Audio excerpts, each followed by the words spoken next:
Hey everyone, Linguini here, and it's been a minute, huh? Well, to make a long story short, I didn't have much motivation to make videos or stream for a while. So, I didn't. No, I'm not done with Lumion Legacy. I will more than likely stream the Halloween event, and with Route 9 around the corner, just stream more in general. Which means I'll also be back to making Lumion Legacy videos soon. The past few events just really haven't appealed to me much. Anyways, this isn't a Lumion Legacy video, so I'll shut up about that for now.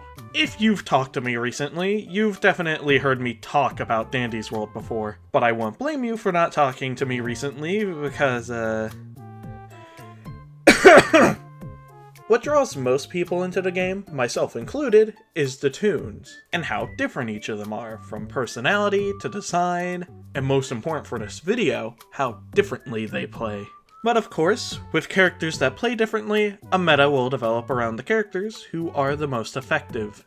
I actually don't take issue with any of the characters considered viable at the moment, as the only one I had a true issue with was Bassie with Bone, due to just theoretically being able to distract everything without much issue if you had the mechanical skill for it. This is still technically true for every Twisted except for Dial, but with Bone now having a cap, I would consider Bassie as reasonably balanced as a distractor, with a proper stealth weakness to make up for the potential. What I do take issue with is how only about 40% of the cast of playable Toons are considered really good, about 30% range from good to just barely viable, and the other 30% are almost never worth considering playing at all outside of completing their mastery. So instead of nerfing the best Toons down to those levels, which I think everyone agrees would suck, I want to try to bring those weaker Toons up to the general power level of being worth playing even if they're suboptimal. This can range from just small buffs,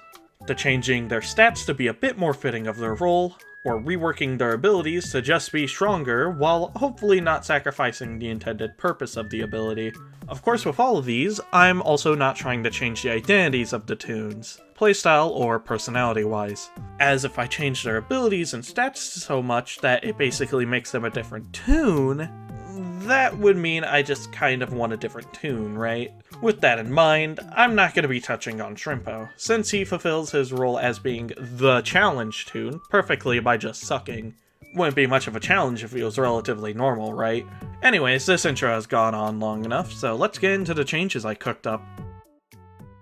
Panic Pop is a fundamentally dogshit ability, because to use it, you have to get hit. While it's a nice crutch to new players, it's never worth getting hit for a 50% speed boost for a measly 3 seconds. I don't think increasing the speed boost you get or how long you get it for will ever fix the ability. So I want to try something else while keeping the spirit of the passive, something that helps you escape. Panic Pop will now give you a 5% speed boost for each Twisted that is chasing you as long as you have their attention. This new version of Panic Pop accomplishes two things for Poppy at the same time. One, she now has a passive that helps her survive without having to give up a heart for a speed boost. And two, this new passive also gives Poppy the capability to distract, especially if there's 4 or more Twisteds on a floor, which means Poppy now has a more defined role, while still keeping her stats balanced across the board to help ease new players into how the game works. Wind Up is probably one of my favorite passive ability designs in the entire game, as before the introduction of a specific Toon, Boxen had a very healthy competitive balance between 2 other Toons, Glisten and V. While V is considered the best out of these 3 for her 4-star skill check stat being the highest of them, compared to Glisten having 2 stars and Boxen having 3 stars, and having Mic Check, an excellent support ability, there was still an argument to be made for using either Glisten or Boxen due to them having more survivability compared to V, while not sacrificing too much in the extracting department. Boxen was especially interesting in this conversation, however, due to the stat that he had over Glisten and V, his 3-star stealth. This means in an organized team comp with 8 people, Boxen, while having nearly 5-star extraction speed, 3-star movement speed, and 3-star stealth, Boxton only sacrifices 1 star skill check compared to V for much better stats for a team to work around. This means Boxton, a starter toon, has a viable place in the game's meta, which is a good tool to give new players. While everything mentioned above is still technically true, the introduction of a new toon completely ruined this balance, leaving both Boxton and Glisten as mediocre choices comparatively, and leading to V getting buffed almost directly in response to this toon now existing.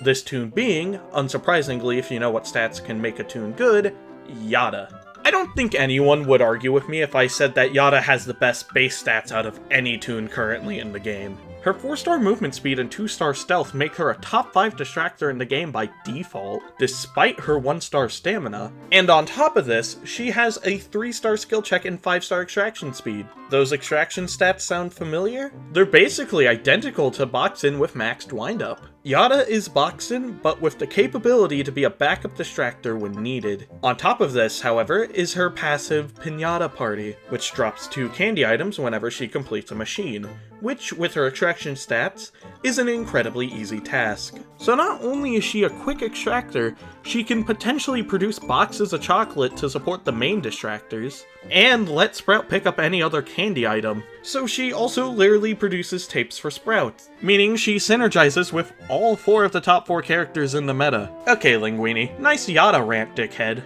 Isn't this supposed to be about Boxton? First of all, shut the fuck up. Second of all, I propose the following. If Windup makes it to where Boxton basically requires not only a full team, but a full team that knows how to survive to actually make him just a good extractor without any support abilities, I think we should make Boxton compensate for this by making him absurdly good at extracting when those conditions are met. Windup, on top of a 6% extraction speed boost for every toon alive, now gains a 5% skill check chance boost and a 3% skill check value boost for every toon alive.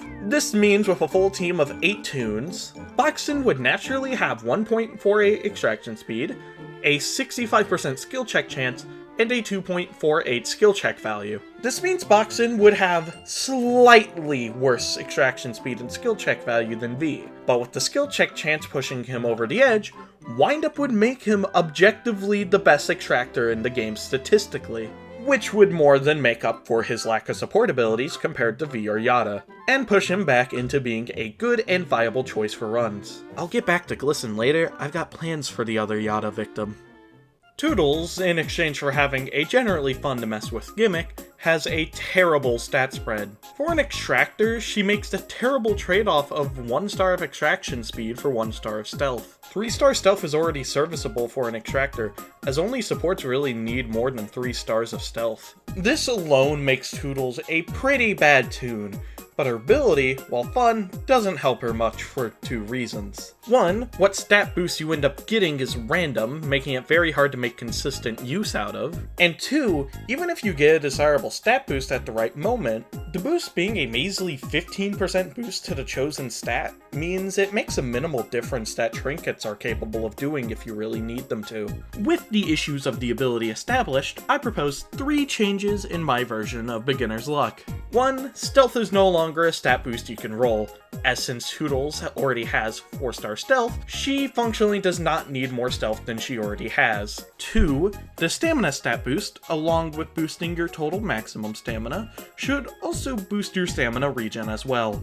The fact that it doesn't do this already baffles me. 3, this is the big one, instead of a 15% boost to the chosen stat, you instead get a 50% boost. This version of Beginner's Luck would then essentially have 4 outcomes, ranging from a good boost to an absurd boost, all of them for 10 seconds. Either extra stamina to run around with or less time waiting for your stamina to recover, a 75% skill check chance with a very easy to hit skill check, your extraction speed goes from below average to above average, or insane maneuverability to get out of a chase or to get to a machine with. Overall, these changes would not only make Toodles much better overall, but also a lot more fun, which I feel like is her main purpose as a character in the game.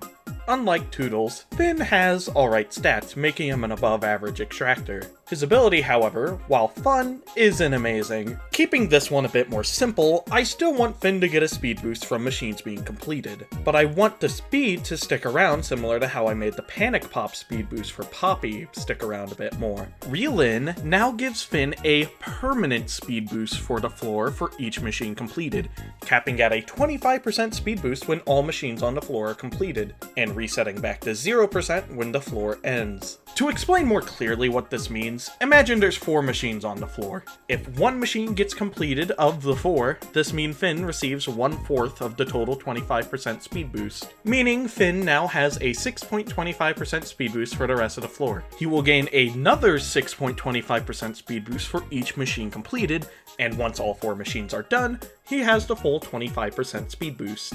If there are 20 machines, Finn will get a 1.25% speed boost for each machine completed. This means the ability gets weaker as you advance the floors with more machines, but the ability now has a much more lasting effect in general. You might be surprised to see Tisha here, considering that despite being most people's second or third toon ever, she's considered to be quite good, especially for the stage of game progression you can get her. Well, compared to the previously mentioned early game characters, she's not getting much, as all I'm going to do is let Tisha herself get the effect of her ability, Tidy Up. This lets her better compete with Flight, who on top of having a longer speed boost available for teammates, despite the weaker speed boost, can also benefit from his own ability, unlike current Tisha. I feel like this change would make Tisha a tiny bit more balanced than she currently is. Roger is designed to be used for grinding, which is in character for an in-universe detective character. My issue with how his passive works, however, is that it's only useful for research. While this makes him a good choice for when something like an event drops, after you finish the research side of things, Roger becomes quite literally functionally useless. To remedy this while staying in line with speeding up grinding as Roger's intended use, I'm adding one thing to his detective passive. Detective, on top of doubling the amount of research obtainable from all sources, now grants you +1 additional Ichor from all sources of obtainable Ichor. This means capsules would go from giving you 2 Ichor per capsule to 3 Ichor per capsule, and machines would give you 6 Ichor instead of 5. On top of giving Roger more usage outside of research, this would give players looking to get Ichor as fast as possible a clear-cut choice instead of a random, somewhat fast extractor of their choice. Brightney is one of those toons that acts like a really effective filter on who's a good player or not, purely based on if you think this toon is good or not. Despite what the average public lobby random would have you think, Brightney is already a pretty effective toon. I would know, I got my second highest floor ever with her on a duo run, getting all the way to floor 41 with a Rudy teammate. Despite my love for this toon, I can't argue with the fact that she's more or less a less versatile version of V when it comes to considering her for a run. While a part of this issue is her stats, most notably her stealth making her a bit obnoxious to work around without solid communication, her stats aren't really what I take issue with. Rather, the restriction placed on her ability, Nightlight. Nightlight, compared to V's Mic Check, highlights twisted for 8 seconds compared to 5 seconds. And unlike Mic Check, Nightlight also has a small radius around a twisted illuminated with a light for the duration of the highlight. These bonuses compared to Mic Check, however, come at the extreme cost of only being able to use Nightlight during blackouts, basically making Brightney have no ability during non-blackout floors. In my proposed new version of Nightlight, you can now use it anytime. But that alone would instead just reverse the positions of viability between Brightney and V, since Brightney would just have a better version of Mic Check now. To remedy this, I propose that there are 3 nerfs to Nightlight that specifically only apply to non-blackout floors. Nightlight has its cooldown increased to 55 seconds, so during non-blackouts, Mic Check still has the shorter cooldown, Nightlight will have the time it highlights Twisteds to be reduced from 8 seconds to 4 seconds on non-blackout floors, so mic check highlights for longer. And 3, Nightlight no longer illuminates a small radius around Twisteds during non-blackouts. As you can tell with these changes, the goal with this rework is to retain the balance between Nightlight and mic check that currently exists, but without restricting Nightlight so heavily for having the upper hand during blackouts. On top of solving the issue of V objectively just being a better Brightney, it keeps the choice nuanced, as to pick Brightney over V still has you make the choice of having less extraction potential and stealth at the cost of much better survivability, which is a much closer choice than being a potential burden until a blackout occurs.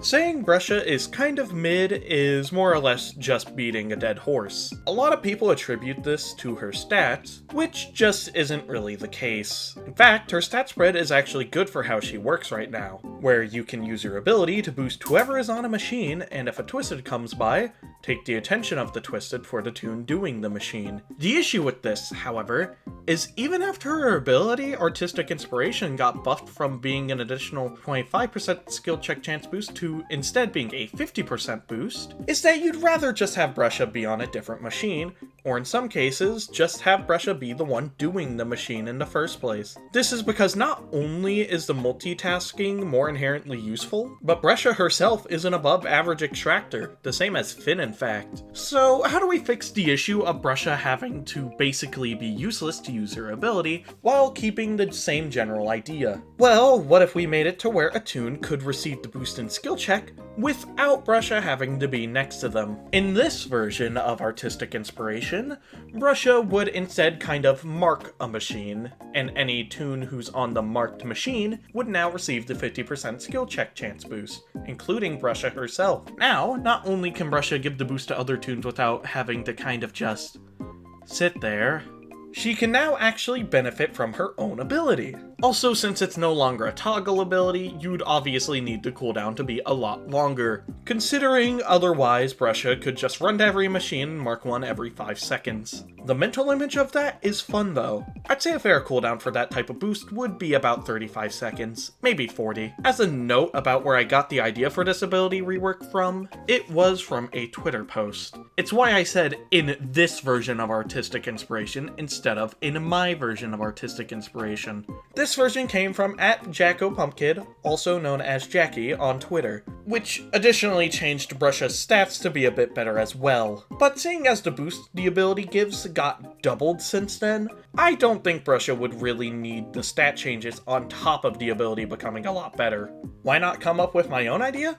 Well, this idea is already good, and I can't really come up with an idea that would be better without just overcomplicating things. Honestly, I don't truly have a major issue with Tegan, and almost plan to not really do anything for her. Tea Time is a really fucking good ability, so my only gripe with Tegan is her stats, but not by much really. I'll just make one change, and that's removing 1 star from her stamina and moving that star into extraction speed. Makes her an above average extractor, which gives her a more defined role on the team while keeping her ability the same. Nice and simple. I see a lot of people talk about Flutter like she's a terrible distractor, but I've never truly understood this besides the obvious downside of having 3-star stealth as a distractor. I don't want to just remove that weakness, because if Flutter did have 2-star stealth, she would just instantly eclipse Goob on the basis of having an ability that actually works for distracting. Which I think Goob already has it rough enough in that category, seeing as he gets pretty solidly beat out potential-wise by Pebble, Louie, and even Bassie if we're talking purely about what you could theoretically distract at the most with the toons. So instead of overstepping that boundary of just pushing another toon out of the meta to make space for a different one who can do the same thing but objectively better, we can just have the balance these two have be a choice between the lower stealth or having an ability that lets you distract more for longer. That doesn't mean I'm not gonna give her a little boost to help other people see what I see. Pretty simple change. I'd make the cooldown for her floaty dash ability be 35 seconds as opposed to the current 45 seconds,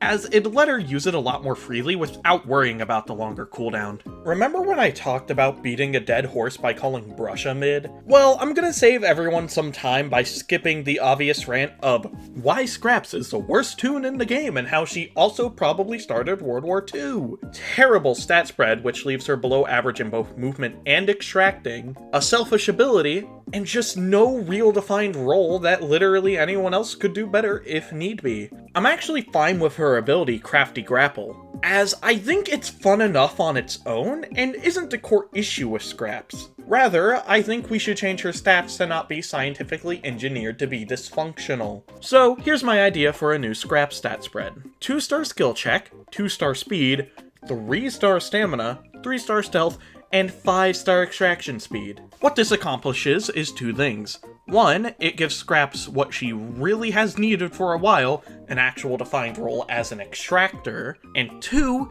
it retains her unique role in the game as a slower character who can use her ability with a pretty low cooldown as a way to negate that weakness. Now, someone might point out how this just sounds like Glisten with the speed and stealth stats swapped, and honestly, yeah, kind of. The key difference is Crafty Grapple, and how it only has a 25-second cooldown, meaning you get to make use of your movement gimmick a lot more often than Glisten does, at the cost of your base movement speed being a bit worse. That, and also, would you rather be stuck with how Scraps currently is? Be honest, is that what you want? I want you to say it loud and clear for the people in the back, you sick fuck! I'm just gonna have this out in the open now. I fucking love Connie and how she plays. It's an experience that no other Toon can really get close to replicating, and I like being forced to play a bit more slowly and safely in exchange for having an effective get-out-of-jail-free card as an ability. Despite this, I can tell why this Toon almost never gets played.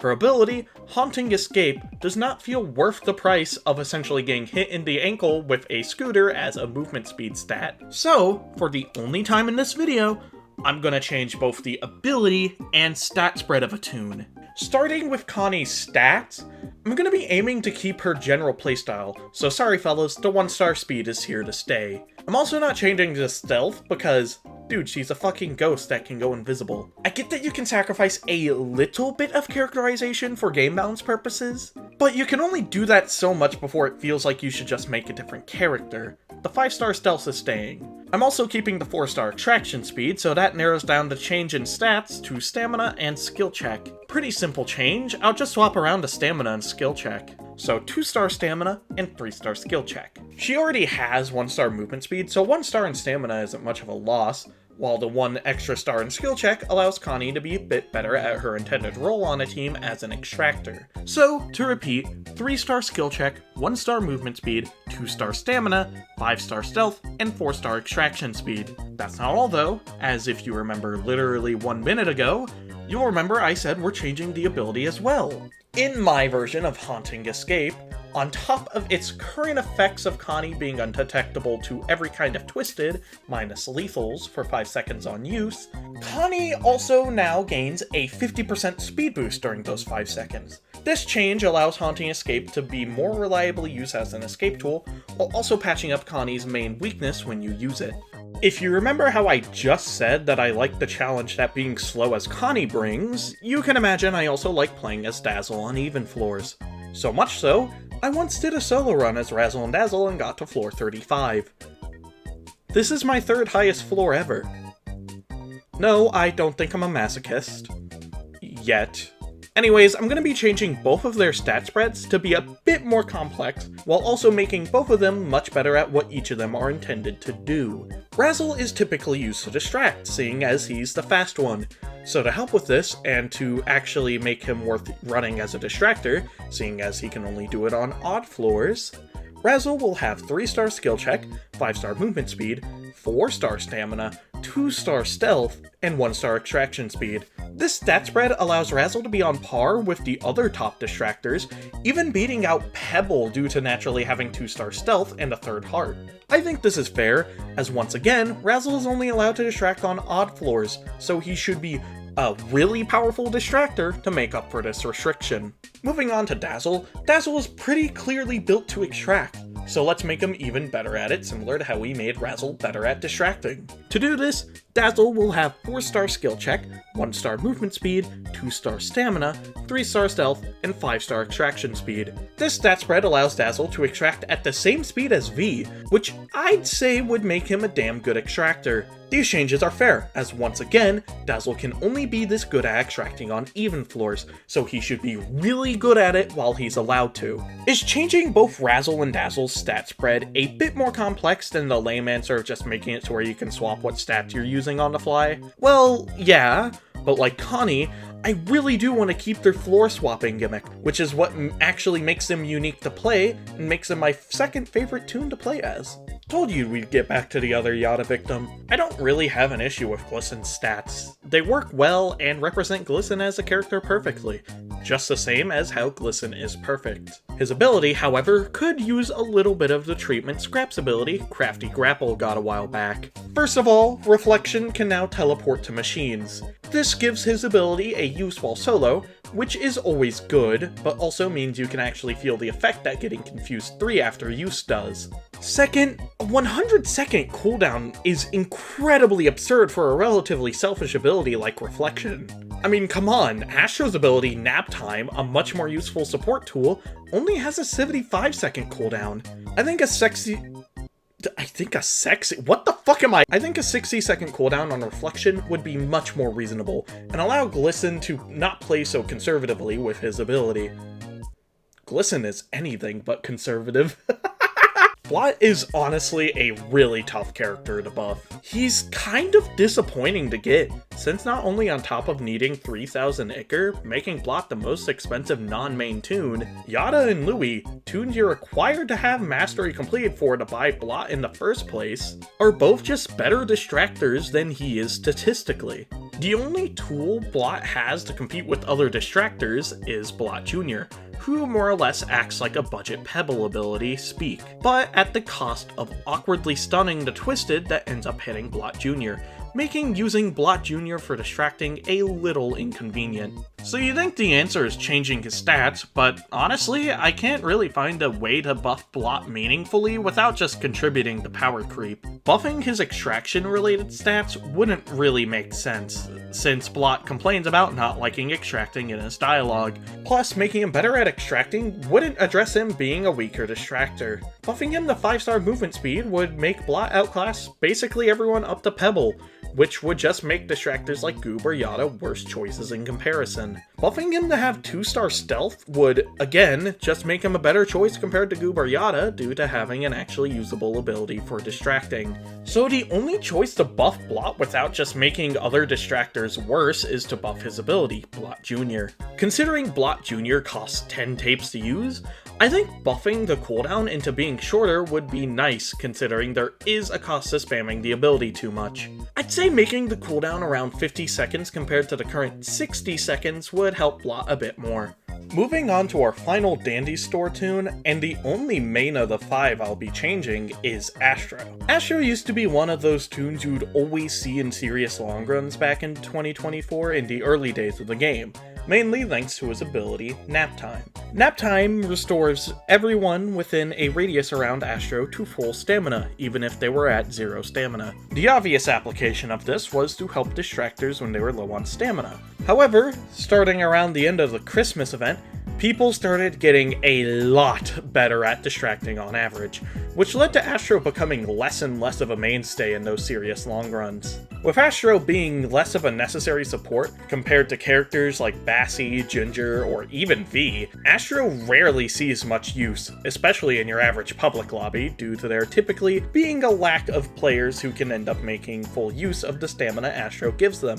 Since Astro still does have a place in the meta that I don't see anyone really outclassing soon, however, I feel like we should make the playing experience for Astro be a tiny bit more rewarding for the Astro with 2 changes. The first change is a simple, small ability cooldown buff to 65 seconds from the current 75 second cooldown. This should help Astro be more impactful more often. On top of that change, I think Astro himself should be able to make use of his own ability, despite it mainly being a support ability. To put it simply, I think Astro should regain 50% of his max stamina on use of Nap Time. Maybe that number could be tweaked to be a bit weaker, but the point is that Astro not only boosts his teammates, but himself too, seeing as he typically has to run to the toon that needs stamina anyway. For our first event toon, we've got Cole. Cole is kind of just Flutter, but worse. Literally, she has the same stats as Flutter, but without an ability to really help her distract. But since Cole's ability, Scout, doesn't help her distract, Cole is the only distractor I've talked about in this video that could actually have her stealth lowered to 2-star stealth without completely outclassing Goob and making him irrelevant. So guess what? I'm gonna do that. I'll move that extra star I took from stealth and put it into extraction speed, and bam, an objectively better Cole. Bobette kind of sucks for a main toon, since she kind of suffers for a similar reason that Scraps does, just not to the same degree. That reason is that she just kind of doesn't have a solid role in a team, mostly due to both her abilities and stats. Her stats make her just okay. She has about average extracting stats and slightly above average movement stats due to her high stamina, but that stamina, similar to Scraps, isn't that good of an investment stats-wise. She also has 2-star stealth, but she also isn't built for distracting, so this instead becomes a detrimental stat for Bobette, especially in the context of her support passive, Festive Aura. Festive Aura gives toons within a small radius around Bobette an extra 50% stamina regen boost, notably excluding Bobette herself, similar to Nap Time on Astro. So that's an easy change to make Bobette better. She should also get the 50% stamina regen boost while Festive Aura is active. However, on top of this, Festive Aura doesn't work with Bobette's stats, as Bobette needs to stand around other toons to give them the boost, but her low stealth makes it risky to stay near those toons with Festive Aura's small radius. To remedy this a little, Festive Aura should have its radius increased. By how much? Fuck, I don't know the math to balance the increase. Double the radius and call it a day? Precious Packaging is Bobette's active ability, and I think it's fine despite it, like other abilities I've mentioned in this video, being pretty selfish. I do, however, have a problem with the 90-second cooldown. It is not that impactful. I feel a 60-second cooldown is pretty fair, though I wouldn't mind it being like 70 seconds either, just not 90 seconds. Anyways, time to talk about how everything I just talked about with Bobette is meaningless, considering she's already been confirmed to get a rework along with Ginger this year's Christmas event. Yay! More than likely, both her abilities are going to be completely changed. Hell, maybe even her stats too, so honestly, I'm just trying to save a sinking ship while Quell is more than likely just gonna ship a Theseus Bobette into an entirely different toon. Probably more into her supposed intended support role gameplay-wise. Eggson has a passive, Fixer-Upper, that doesn't do much. Just make Fixer-Upper complete 20% of a machine he gets on for the first time instantly compared to the current 10%. Except I wish it was that easy. See, in a vacuum, this buff isn't anything mind-blowing, but to put it in perspective, this would allow you to complete any machine in under 10 seconds if you simply had 5 Eggsons on your team traveling to each machine one by one in a pack.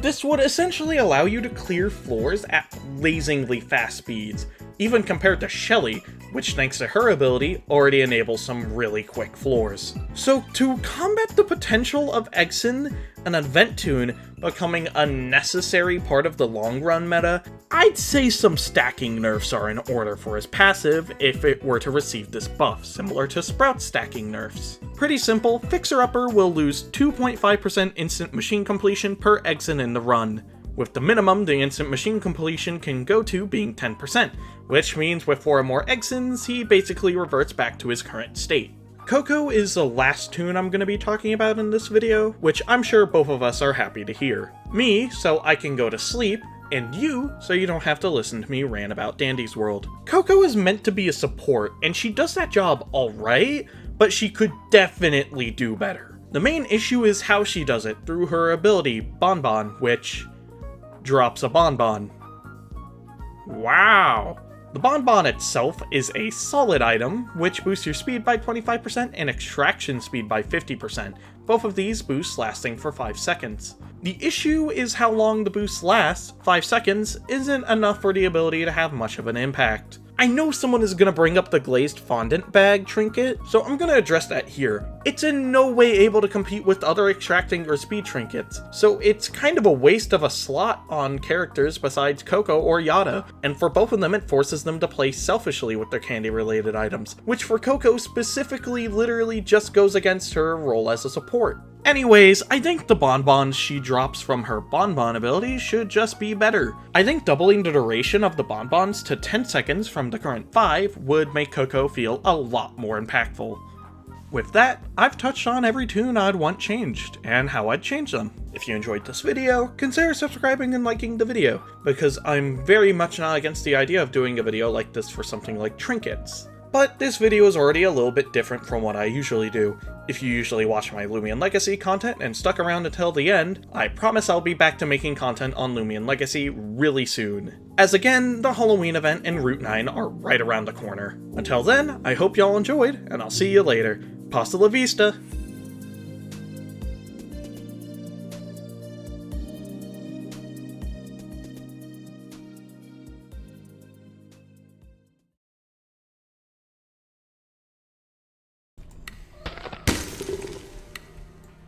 Gumballer! What, Gumballer?